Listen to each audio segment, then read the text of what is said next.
వాళ్ళైతే సాధారణమైన రైస్ వాడతారు. అందులో చైనీస్ బిర్యానీ అన్న, నేను మాత్రం బాస్మతి రైసే ఇందులో వేసేసుకుంటున్నాను. వేసి రైస్ని చికెన్తో పాటు కలిపి ఇప్పుడు వేడి వేడి నీళ్లు 6 కప్పుల నీళ్లు ఇందులో పోసేసుకుంటాను. చూడండి, వేడి వేడి నీళ్లు పోసుకోవడం వల్ల మన రైస్ మళ్ళీ ఆ గంజిలా కాకుండా పర్ఫెక్ట్గా కుక్ అవుతుంది. ఇప్పుడు ఫుల్ ఫ్లేమ్ పెట్టి దీన్ని ఇలా వేసిన తర్వాత ఒక్కసారి ఇలా కలుపుకుందాం.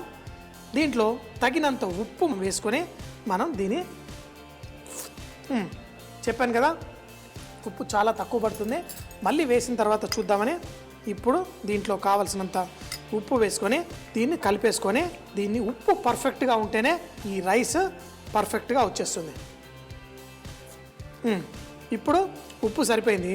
మరి ఇంత చెప్పావు, క్యాబేజ్ వేయలేదా అని ఆలోచిస్తున్నారు కదా. సో మరి క్యాబేజ్ని మేము సాధారణంగా హోటల్లో అయితే దీంట్లో క్యాబేజ్ని ఫ్రై చేసేసి ఇందులో కొంచెం సేపు అయిన తర్వాత వేసుకుంటాం. అప్పుడు క్యాబేజ్ ఓవర్గా కుక్ అవ్వకుండా పర్ఫెక్ట్గా ఉంటుంది. లేదనుకోండి, మీరు ఇలాగే క్యాబేజ్ని దీనిపైన వేసేసుకోవచ్చు ఒక 2 నిమిషాలు అయిన తర్వాత. ఈ క్యాబేజ్ని మన బిర్యానీలో వేసుకోవడం కోసం పెద్ద పెద్ద పీసులుగా మనం కట్ చేసుకుందాం. దీన్ని కావాలంటే నూనెలో ఫ్రై చేసి వేసుకోవచ్చు, లేదంటే కొంచెం సేపు అయిన తర్వాత ఈ క్యాబేజ్ ముక్కల్ని ఇందులో వేసేసుకుందాం. ఇది కూడా మంచి ఫ్లేవర్ని ఇస్తూ మన రైస్ రెడీ అయిపోతుంది. సో చికెను క్యాబేజ్ కూడా ఒక మంచి కాంబినేషను. దీన్ని కూడా చక్కగా మనం ఎంజాయ్ చేద్దాం.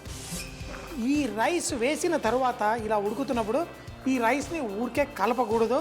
కలిపామంటే ఆ రైస్ విరిగే ప్రమాదం ఉంటుంది. ఎప్పుడైనా మంచిగా చక్కగా రైస్ పలుకులుగా కావాలంటే మరి దీన్ని కలపకుండా చేద్దాం. ఈ నీళ్లు ఆల్మోస్ట్ అయిపోతున్నప్పుడు దాంట్లో క్యాబేజ్ వేసి కలిపేద్దాం. ఇంకొక 3 నిమిషాలు కుక్ చేసిన తర్వాత స్టవ్ కట్టేద్దాం. అప్పుడు మంచి టేస్ట్ తోటి అసలు ఇక్కడ నుంచుంటూనే ఓ మంచి సువాసన వచ్చేస్తుంది. మరి ఇది ఎప్పుడు రెడీ అవుతుందా, ఎప్పుడు తినేద్దామా అని కుతూహలంగా వెయిట్ చేస్తున్నాను. సో మరొక్క 5 నిమిషాల్లో రెడీ అయిపోతుంది. చికెన్ ముక్కలు కూడా పర్ఫెక్ట్గా కుక్ అయిపోతున్నాయి. ఇప్పుడు ఈ క్యాబేజ్ ముక్కల్ని పైన వేసేస్తాను. పైన వేసి ఒక్కసారి ఈ రైస్ కిందికి వెళ్ళేదాకా లైట్గా ఇట్లా కలుపుకుందాం. మరీ ఎక్కువగా కలపకండి, ఎందుకంటే మన రైస్ పొడి పొడిగా అవ్వకుండా ఉండాలి.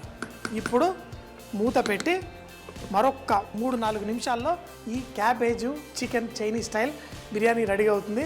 తర్వాత దాన్ని తిని ఎంజాయ్ చేద్దాం. క్యాబేజ్ వేసిన వెంటనే 5 స్పైస్ పౌడర్ మనమే గ్రైండ్ చేసుకోవచ్చు. కొంచెం సోఫు, యాలకుల పొడి అవంతా వేసి ఒక్కసారి కొంచెం అంత వేయగానే మనకి మంచి టేస్ట్ వస్తుంది. వేసి ఒక్కసారి రైస్ని లైట్గా ఇలా కలిపి ఆ క్యాబేజు ఈ మసాలా ఆ సువాసన అంతా కిందికి వెళ్ళేదాకా పెట్టేసి ఇప్పుడు దీన్ని మూత పెట్టేసి మరొక 3 నిమిషాలు కుక్ చేసి స్టవ్ కట్టేద్దాం. తర్వాత దీన్ని వేడివేడిగా వడ్డించుకుందాం. ఈ చికెన్ రెడీ అయిపోయింది. అయితే మనం ముందుగా చేసుకునేటప్పుడే ఈ చికెన్ని సోయా సాసు అన్నీ వేసి ముందే పెట్టేసుకున్నాము. ఇప్పుడు క్యాబేజీ ఆ చికెన్ ఈ 2 కాంబినేషన్లో మంచి సువాసన పర్ఫెక్ట్గా ఉంది. ఈ చికెన్ ముక్కలు మనమైతే దీన్ని రైతాతోటి దాంతో తింటూ ఉంటాం.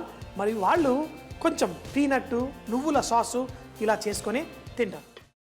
అమ్మా, అలాంటి వాళ్ళది నిజమైన ప్రేమ కాదు, అది వ్యామోహం. ఎగ్జాక్ట్లీ చిన్నత్త, నిజంగా ప్రేమించుకున్న వాళ్ళు అలా చేయరు. ఎంత మనసు విరిగిపోతే కన్న కూతుర్ని పట్టుకొని మా దృష్టిలో చచ్చిపోయా ఉంటుందా తల్లి? అది సరే అమ్మా, తన కూతురుతో తన మాట అనేటప్పుడు ఆమె మాటల్లో వ్యథ, కళ్ళల్లో బాధ గమనించావమ్మా? పెద్దబాబుకు బర్త్డే విషెస్ చెప్పు కూడా వెళ్ళాం కదా.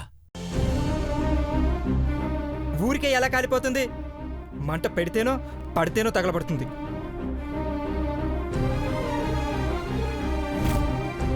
కరెక్ట్ చిన్నబాబు, నీకొచ్చినట్టే నాకు డౌట్ వచ్చింది. పార్వతే షర్టును తగలబెట్టిందనుకుంటా.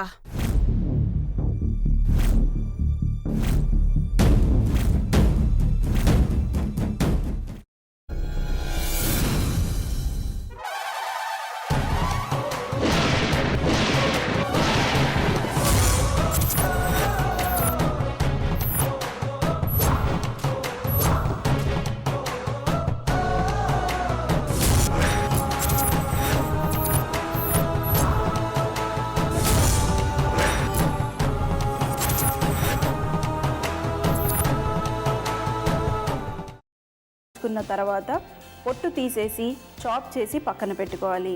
ఒక ప్యాన్లో కొద్దిగా నూనె వేడి చేసి అందులో ఆవాలు, మినప్పప్పు, శనగపప్పు, కరివేపాకు, సన్నగా తరిగి పెట్టుకున్న ఉల్లిపాయలు వేసుకుని 1 నిమిషం పాటు వేయించుకోవాలి. ఆ తర్వాత కాల్చి కట్ చేసి పెట్టుకున్న వంకాయని కూడా అందులో వేసుకుని బాగా మిక్స్ చేసి బౌల్లోకి ట్రాన్స్ఫర్ చేసుకుని అందులో తగినంత చిక్కటి పెరుగు లేదా పల్చటి పెరుగు వేసుకుని మిక్స్ చేసి అన్నంతో కానివ్వండి, చపాతీతో కానివ్వండి సర్వ్ చేసినా చాలా బాగుంటుంది.